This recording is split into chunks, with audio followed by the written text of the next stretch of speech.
2022年10月10日傍晚6点30分左右，周强刚刚走出公司写字楼，就被突然冲出的5名陌生男子控制住了身体。随后，他被架到一辆越野车上，绑人的地点与马路之间有一条绿化带，马路尽头的十字路口是西安市曲江新区最繁华的地段之一。半小时以后，周强就躺在了经纬中心的担架上。是的，朋友们，这个叫做周强的中年男人被人强制绑到了精神病院。周强事后复盘整件事的经过，在他入院的14个月里，到底发生了什么？他也曾试图拼凑出将他一步步推入精神病人境地的多米诺骨牌。他与亲戚朋友交流，梳理以往的文件、视频录音和聊天记录，但他仍然不明白，为什么一个正常人被送入精神病院，所有的涉事单位都得出了收治过程合规的结论。周强隐约察觉出存在于精神疾病诊断和收治当中的漏洞。周强觉得，既然他可以利用漏洞将我送了进去，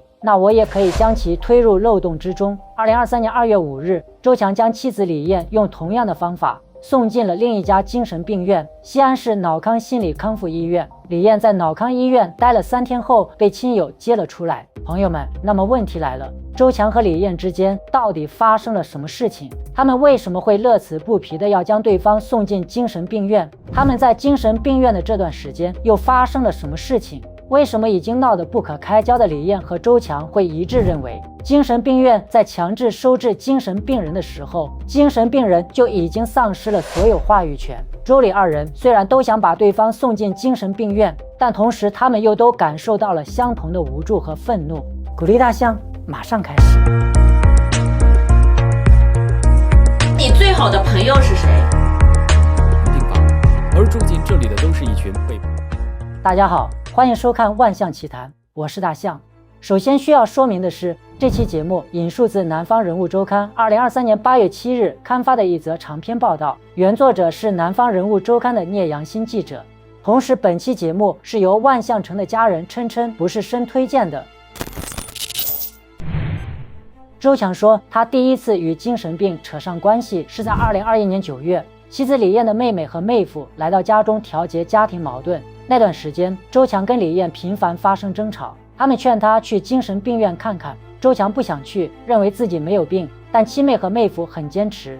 周强拗不过，就在他们的陪同下去了长安医院。4月，周强又在自家堂哥的陪同下去了一次经纬中心，被诊断出焦虑抑郁状态。在病历单上，医生手写批注，状态诊断亚健康状态，不是疾病。至于夫妻争吵的原因，周强和李艳各执一词。周强怀疑李艳出轨，李艳认为周强出现了严重的幻想，他病了。南方人物周刊记者通过电话采访了李艳，但不知道为何记者拨通的号码是李艳的，但对方自称是李艳的妹妹，否认是李艳本人。但周强和他们的儿子一致认为，这声音就是李艳的声音，他妹妹的声音不是这样的。电话那端，所谓李艳的妹妹说，她刚发病的时候就是哭、多疑，1个月之内瘦了30多斤，不吃饭，非常难过，老觉得别人不喜欢她了，很痛苦，没人爱她，不安全。李艳认为周强对她表现出了强烈的控制欲，他找人跟踪李艳，偷偷的在家里楼上楼下安放摄像头，在李艳车里放录音笔、摄像头，他任何证据也没有，但他给我打电话时就说李艳为什么不喜欢他了之类的。在李艳的描述里，周强有严重的暴力倾向，自2021年8月起经常在家里殴打他，还曾拿着水果刀逼问他有没有外遇。冲突激烈时，他们互相让对方杀死自己。根据李艳的说法，让周强去看病是妹妹和妹夫的主意。2021年11月，他们陪同周强去西京医院就诊，诊断出精神分裂症，医生开了对症药物奥氮平，但周强不吃。对于这次就诊，周强全盘否认，但他承认自己的确曾服用过奥氮平，但那是李艳偷偷将奥氮平放入热牛奶中给他服用。李艳对此的解释是要买回来周强不吃，故以家人按服的方式服用2周，症状有所改善。周强发现后不再吃李艳经手过的任何东西，也不再去任何精神病院看诊。因为家暴，李艳曾多次报警，留下了10几次的报警记录，时间间隔最短的2次仅相隔1周。但李艳依然没有抛弃周强，她自称对周强有很深的感情。2022年10月10日，李艳带上了报警记录和一段由周强本人拍摄的家暴视频，送周强去精卫中心急诊就诊，要求住院治疗。在当时的入院记录里，除了上文提及的3次就医以外，李艳还提供了一张2022年9月30日周强在西京医院的门诊单。周强同样否认曾参与这次就诊，诊断为抑郁症、双向情感障碍、精神分裂症，建议住院治疗。精卫中心认为周强自发病以来出现多次伤人、毁物行为，有多次出警记录，否认存在自伤自杀外跑行为，诊断他有妄想性障碍，依据精神卫生法中的非自愿住院标准收治入院。在李艳的说法里，2021年8月，周强开始出现打人行为。从周强的视角看，这是他开始发觉妻子出轨的日期。周强称曾跟精卫中心的医生讲过，他不是无端猜疑和妄想，而是搜集到了一些证据，但医生似是没有听到他讲话一般。不过想想也很搞笑，哪个精神科医生会相信一个精神病人说的话呀？但周强对此非常果决。周强说，2021年8月6日，他察觉李艳手机来电记录异常。几天后，他在去 4S 店替李艳洗车时，让员工给他开放了这台奔驰车自带的行车记录仪的权限。通过李艳车里行车记录仪的录像，周强多次看到西安市某派出所所长寇某某的身影。其中2021年8月13日19点46分的录像显示，李艳的车停在一处断头路，寇某某从车内驾驶位下车，李艳从副驾驶位下车，两人走至车的右前方，并肩而行。边走边回头观察了几次，周强一共下载了465集的行车记录仪录像。在录像中，寇某某的车辆频繁出现。周强发现李艳和寇之间有一个习惯，每次见完面后，寇总是开车行驶在李艳车的前方，并与李艳通过电话保持交流。当察觉到李艳频繁报警后，周强开始留存另一类证据。为了自证没有家暴，2022年4月4日晚上9时的一段客厅监控录像显示，李艳和周强二人在争吵。周强一只手举着手机拍摄，李艳上前抢夺手机，并用手对着周强的头挥击2次，周强躲避。期间女儿一直在两人中间劝阻，争吵持续到第二天凌晨。周强用手机拍摄了一段李艳报警前的视频。李艳质问女儿为什么不去报警，女儿站在原地不动，也不说话。周强问，我不知道谁教你的这些招数，孩子都知道我没动手。李艳反问，你天天说到纪委告我，谁教给你的啊？2022年6月，周强向西安市纪委实名提交了对于寇某某的举报，2-3个月后收到回复，称举报将由西安市公安局纪检监察部门受理。2022年10月29日，周强已在精卫中心住院19天。李艳从周强的手机接到了纪检监察组的电话，并录了下来。周强出院后重新购置手机，从云备份中意外发现了这通电话录音记录。他举报谁呢？他现在在精神病院住院呢，他声音哑的，让我给你说。他确定精神上有点问题。那行，我现在可以直接挑明说了，举报的是寇某某的事，违背公序良俗，拉拉扯扯，搂搂抱抱的事。我找人办过事儿，但怎么跟他解释都不行。他有心理疾病，我给你提供诊断证明。换句话说，周强举报寇某某的事情，在周强住院期间被李艳拦截了，此事也就不了了之。周强不愿意去医院以后，李艳并未停止折腾。2021年下半年，李艳开始向周强的母亲、表弟、堂哥、姨父等亲友说周强有情绪方面的问题。2022年8月至10月，这样的倾诉变得频繁起来。周强的母亲听李艳讲了很多次，并且总是在凌晨收到李艳的短信，但她从不认为自己的儿子有精神问题。期间，李艳多次对周母表达，你爱你儿子就应该重视他的身体状况，你自己挂号去交大医院、西京医院咨询，你把他的行为告诉医生，为什么这个坎怎么也过不去，是为什么他是不是一个正常人，医生也会告诉你一些措施方法。另一名亲戚则告诉记者，李艳跟周围所有的亲戚都打过电话，说周强有问题，打起电话来至少1个小时疯狂输出自己说自己的，也不管别人听不听。这位亲戚表示，他从没信过。从自己跟周强交往的情况来看，他觉得周强是正常的。夫妻二人共同的好友蔡蔡也多次接到李艳的电话，说周强情绪暴躁，打人伤人。蔡蔡与周强结识多年，觉得这不符合周强的性格，还去他们家观察过周强。我感觉他没问题。李艳不停地说你一走他就要发飙，我说我就不走了。在他家住了几次，每次都住好几天，还是感觉没病。周强出门开车为人处事没有什么过激行为。李艳说他对别人都好，就是对他不行。我们在的情况下他也不发病，只要一离开他家他就开始吵啊打啊。我说家里有人不犯病，出门不犯病，就你俩单独的时候犯病，那他这个病还真是有针对性的。李艳让蔡蔡陪同周强去医院，蔡蔡拒绝了。他跟我说周强姨父也说他有病，我问哪个姨父，又说他堂哥也说他有病，我也不知道他堂哥说了没，就都说他有病，但我没看到，那不行。周强的儿子回忆，在周强被强制送去医院之前，李艳曾有2次叫来救护车和警车，试图从家中将周强送医。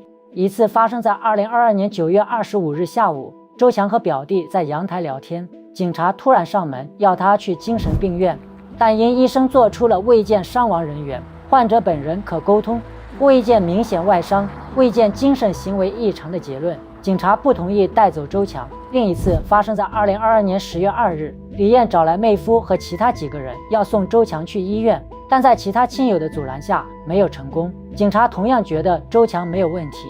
2023年3月，周强重新梳理之前搜集的证据，在行车记录仪录像里发现了李艳和她妹妹在2021年9月15日的一段对话。李艳说，今天晚上能把他圈到里头就圈到里头，让他住院去。其妹说，要不你可以用绳绑一下。周强才知道，在他被送入医院的1年前，李艳就已经有这个打算。同时他发现了寇某某的另一重身份，精卫中心伦理委员会成员。在周强儿子听到的版本里，李艳除了说周强有精神病和家暴以外，还几次说到周强有出轨行为。有一次，李艳发给他一张周强给其他人的转账记录，转账金额为520和1314。他仔细看过聊天框后，觉得是伪造的。周强入院半个月后，还有收到李艳发来的一张照片，声称找到了周强跟其他女人玩情趣用品的房间。他同样感到疑惑，而李艳对于证据的出处也是三缄其口，说不出个来由。入院16天后，周强被精卫中心的专家由原先诊断的妄想性障碍修改为偏执状态、焦虑抑郁状态。周强儿子参与了专家会诊，他还带去了一份李艳提供给医院的家暴视频的完整版本。在李艳提供的视频中，周强和李艳一同上楼梯，走在前面的李艳突然趴在地上，大喊背好痛。儿子提供的视频接着录了周强和女儿的对话。周强说他没有碰到李艳，问女儿你看到没？你妈一脚踢我牙上了。那天回家以后，儿子接到了医院的电话，让他接人出院。第2天，儿子去医院科室，医生又拒绝让周强出院，理由是你母亲不同意。周强说他在精卫中心的时候待的时间最长的地方是5人间的病房和一间80平方米的活动室，每天早晨6时，护士喊所有的病人起床，7时吃完早饭后集中去活动室，除了吃饭、午休、电针治疗，周强都必须待在活动室中，直到晚上8点30分回病房休息。周强说，病人都得配合医院的治疗和作息，如果不配合就会被捆束。周强说，他一天要看20-30次墙上的钟表，时间好像走得格外慢。有时候周强会和病友聊天，有一个人在里面住了3年，能准确预测食堂每天吃什么菜。有一个人随身带一本被翻旧的书，说他觉得医院很好，吃得好，睡得好，劝周强既来之则安之。还有一个年轻人唠叨起家里的事情，能说几个小时。周强把他当广播听，因为无事可干，周强让儿子给他寄来一大摞书，翻书打发时间，但他其实看不进去。他总在想，在外面的亲人怎么还不想办法把我接出去？周强儿子试过很多种办法，这个20岁出头的年轻人第一次碰到这样棘手的难题。他打过12345没有用，报过3次警，前2次警察定性为家庭纠纷，没有受理。第3次，长安分局的警察去医院了解情况，并向西安市卫生和健康委员会发去一份协助调查函。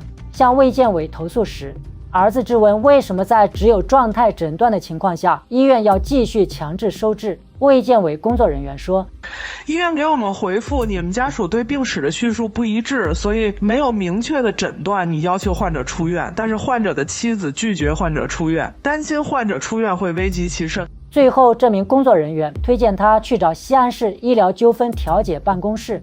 说这里的专业人士会陪他去与经纬中心协商，但该机构的接线员拒绝受理。受理的前提是医患双方自愿同意调解。2022年12月中旬，因新冠疫情防控政策的调整，科室里的患者几乎都被家属接出院了，只留下周强和少数几名患者。12月28日，医院向周强家属发出出院通知单。29日早晨，周强被儿子接出医院。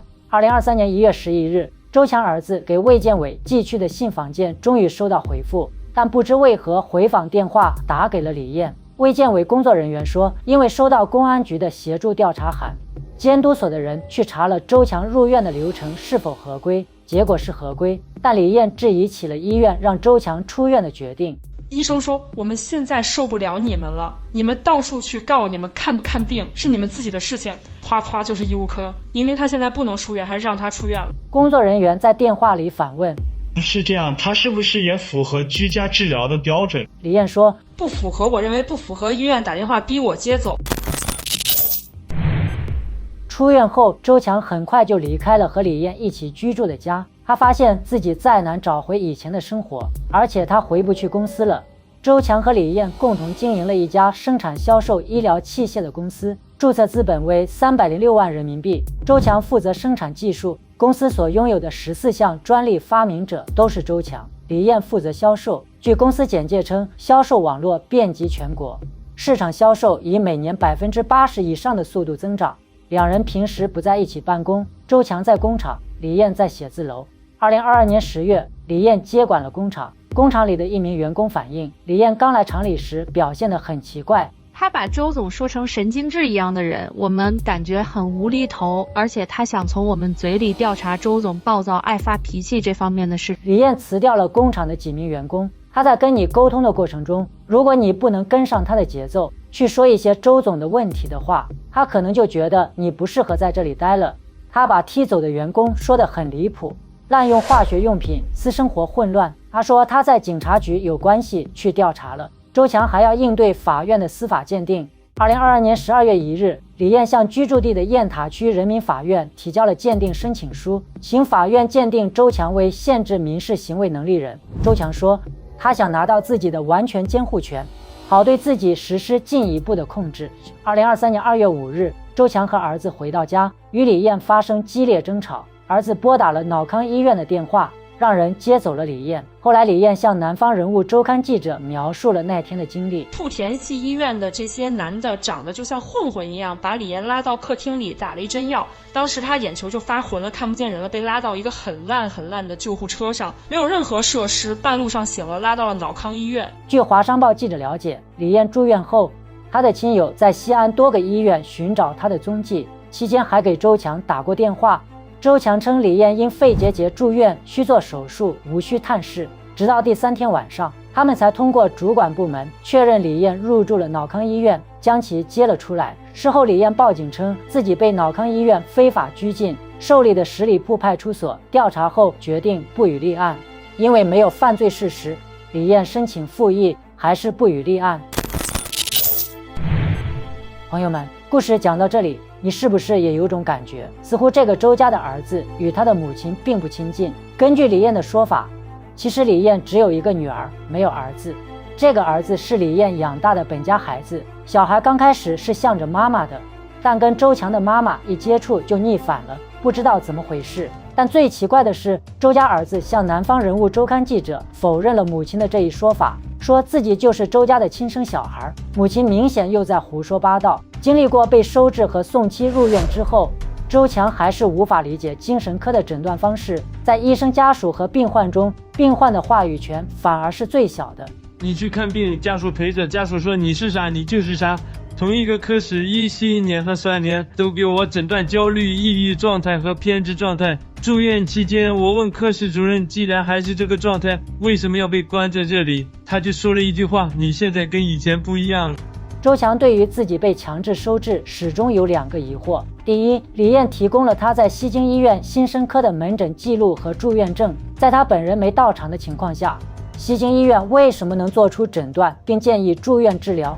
第二，在专家会诊后，经纬中心已经得出他只需药物治疗和心理治疗，为什么一定得李艳签字他才可以出院？他表示不接受卫健委做出的合规调查结论。2023年7月中旬，南方人物周刊记者随同周强前往西京医院心生科查询门诊记录，做出2022年9月30日诊断的医生刘文明打印完病历，问周强：“你跟蔡教授很熟吗？”周强茫然地否认，并问医生：“病人不来的情况下，能否做出诊断？”刘医生回答：“一般要医生看过本人或者家人过来，根据家属还有病史可以下门诊诊断，可以开住院证，不是最终诊断。”他又看了看病历，跟周强说：“我刚刚问你是不是跟我们蔡教授认识，9月30日是我开了住院证，蔡教授当时打电话让我开，我记起来。”刘文明医生说的这位蔡教授，在2022年10月5日又亲自给周强开了一张住院证。而在2022年9月30日之前，周强在西京医院心生科没有更早的门诊记录。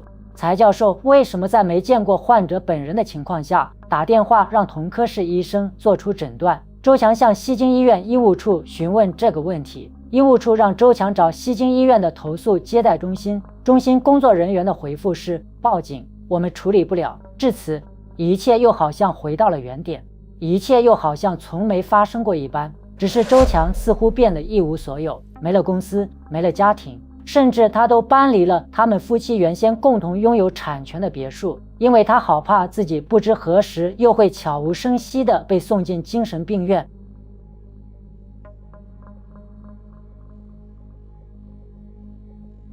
以上，感谢收看今天的节目，记得订阅万象的频道，平安喜乐。